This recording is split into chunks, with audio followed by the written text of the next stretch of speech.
Assalamu alaikum wa rahmatullahi ta'ala wa barakatuh. Hello everyone.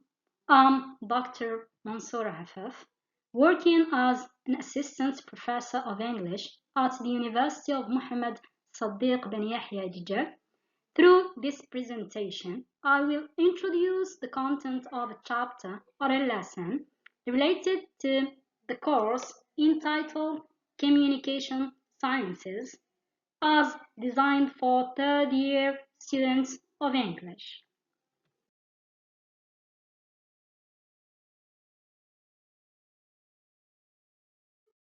Before we delve into the content of the target lesson, let's answer this question. What's communication sciences about? Well, communication sciences is an academic discipline that deals with the processes of human communication and behavior, models of communication in interpersonal relationships, social interactions, and communication in different cultures. It provides essential skills for enacting and giving your voice. Moving to the target lesson or chapter, it's entitled Non-Verbal Communication. And here is how it's organized. It starts with highlighting the learning objectives and providing definition, functions, and types of nonverbal communication, in addition to some guidelines for interpreting or decoding nonverbal communication. Finally, finishes with a conclusion and a list of references. Starting with the learning objectives, well, by the end of this chapter, students will be able to first differentiate the general types of nonverbal communication, second, describe and analyze nonverbal communication associated with effective speaking. Moving to the definition of nonverbal communication, or what's meant by nonverbal communication. According to Anderson, 1999, nonverbal communication is defined as the process of communicating without using words. It involves the use of cues, gestures, vocal characteristics, facial expressions, and spatial relationship between the sender and the receiver to convey a certain message. With regard to the functions of nonverbal communication, De Paulo, 1992, stated that a primary function of nonverbal communication is to convey meaning by reinforcing, substituting for, or contradicting verbal communication. More importantly, we can say that nonverbal communication conveys meaning, influences others, regulates conversational flow, affects relationships, or expresses our identities.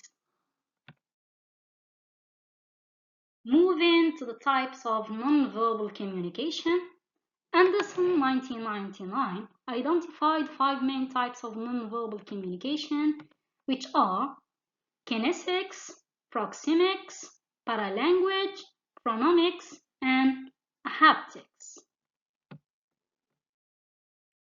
Starting with kinesics, it's defined as the interpretation of body language such as facial expressions, gestures, eye contact, or more formally, nonverbal behavior related to movement. It's important to know that every body movement conveys a certain meaning. For instance, raising an eyebrow conveys disbelief, or shrugging shoulders shows indifference as shown in here.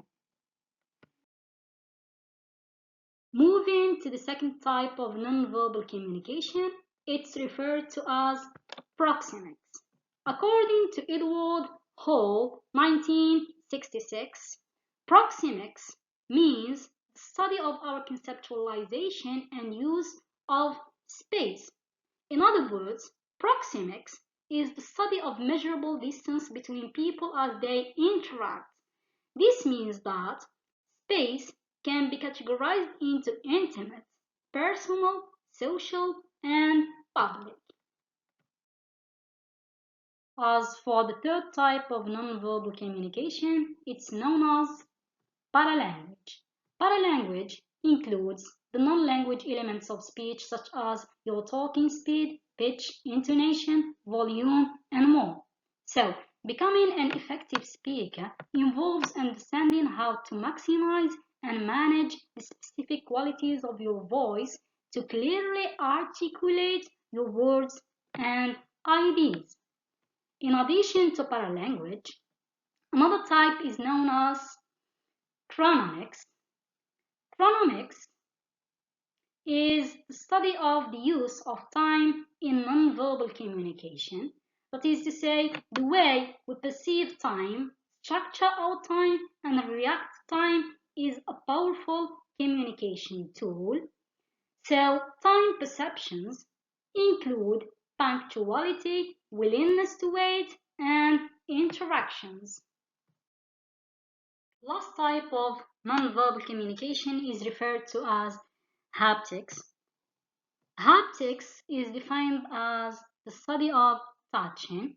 So, touches that can be defined as communication include handshakes, holding hands, backslap, high five, shoulder pat, brushing arms, and others as shown in here.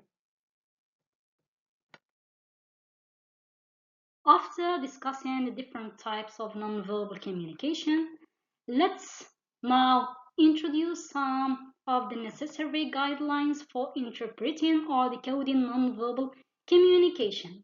The reason is that interpreting nonverbal cues is considered as an essential skill for connecting with others and understanding what someone is really saying. Some of these guidelines include: there is no nonverbal dictionary.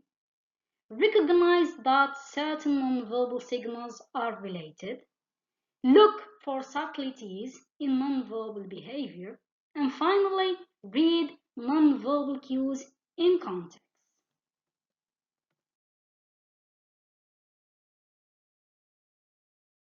To sum up, we can say that nonverbal communication is a key aspect and skill of effective communication.